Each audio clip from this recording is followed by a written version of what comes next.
there, it's my entire being, my soul was changed by that experience, and trying to look at things and the little children running around and knowing that I had this knowledge, this experience.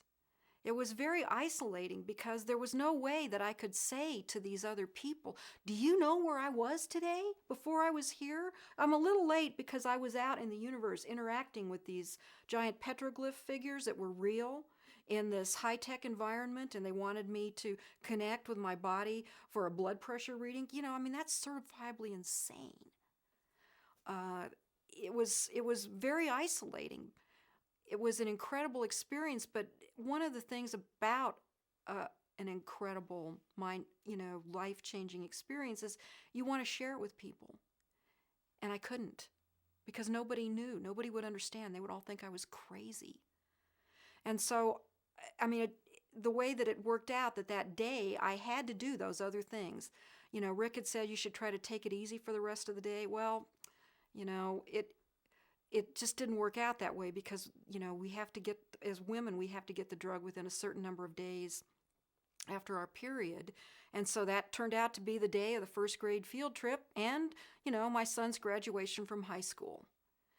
And so trying to process, because this is going through my head constantly, where I had been, what I had seen, what I had done, and how nobody would ever believe you or think you were crazy.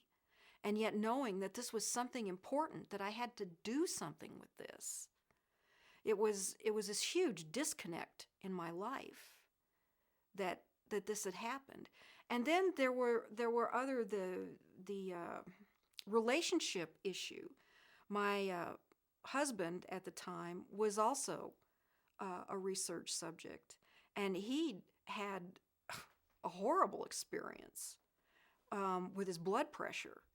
So he wasn't allowed to go any further. So he'd only done the high dose, and so he was with me for the whole time that I had gone through the tolerance study and all the 4 doses.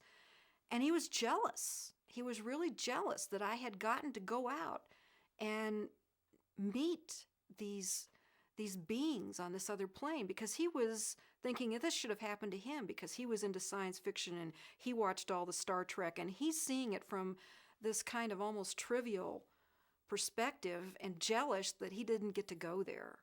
So I had to integrate that as well as trying to understand that I had been in a place where most human beings never, ever will get to go.